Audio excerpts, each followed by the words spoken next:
এটা কোনো কফি হলো রহিমা? এতদিন এই বাড়িতে কাজ করছো, আজ পর্যন্ত কফিটা বানাতে পারো না?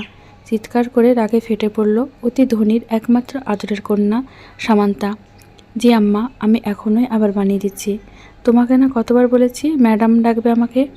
ভুল হয়েছে ম্যাডাম, আর হবে না। রহিমা মাথা নিচু করে চোখের জল লুকিয়ে রান্নাঘরে চলে গেল। এ বাড়িতে কাজ করে সে প্রায় 20 বছর। এসব চিৎকার চেঁচামেচি কিছুই না, নিত্যদিনের ব্যাপার।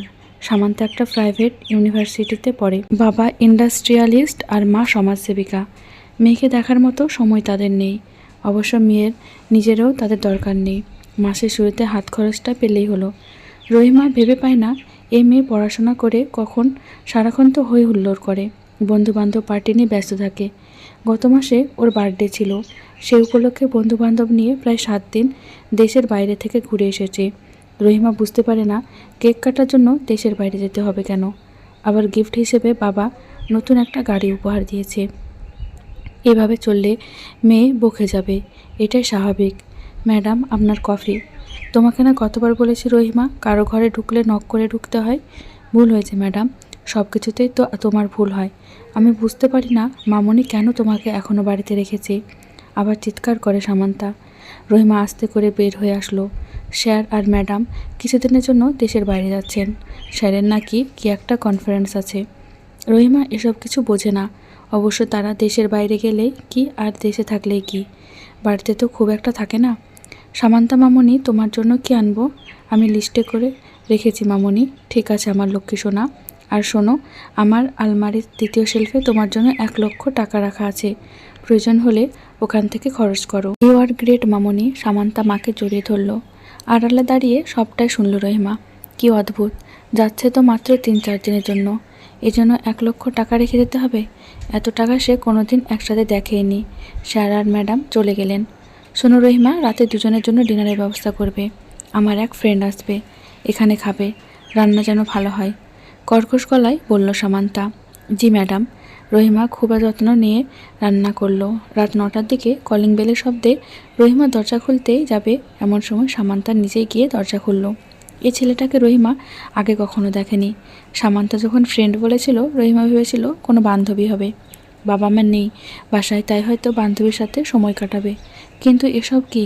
এরা তো খাওয়া দাওয়া শেষ করে সামান্তার ঘরের দিকে গেল, আর কিছুক্ষণ পর দরজা বন্ধ করে দিল।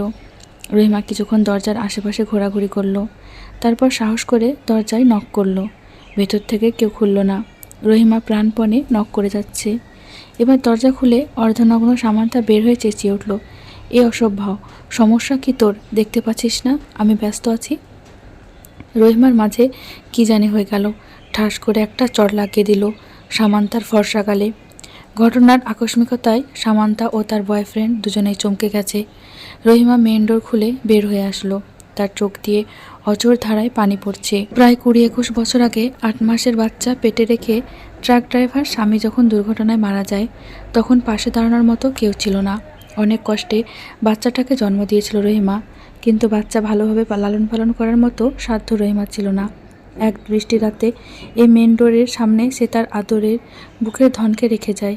সে জানতো এই দম্পতির বাচ্চা নেই, তাছাড়া এরা বিশাল বড় লোক। কোনোভাবে যদি মেয়েটাকে তারা বড় করে, তাহলে রহিমার মেয়ে আর দুধের জন্য কান্না করবে না। দুবেলা খেতে পারবে পেট ভরে, ভালো স্কুলে যাবে, পড়াশোনা করবে, একদিন অনেক বড় মনের মানুষ হবে।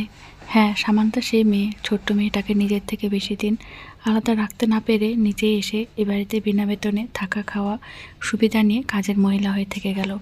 অন্তত চোখের সামনে মেয়েটা তো বড় হবে। মেয়ে বড় হলো, কিন্তু মানুষ হলো না, একটা অসভ্য নোংরা মেয়েতে পরিণত হয়েছে। রহিমা কাঁদছিল আর ভাবছিল, এর চেয়ে অনেক ভালো হতো যদি সে মেয়েকে একবেলা খাইয়ে নিজের হাতে বড় করত। হয়তো মেয়েটা শিক্ষিত হতো না, বিলাসিতা করতে পারতো না, কিন্তু সে মানুষ হতো। বড্ড বড় ভুল হয়ে গেছে তার, যে ভুলের কোনো সমাধান নেই।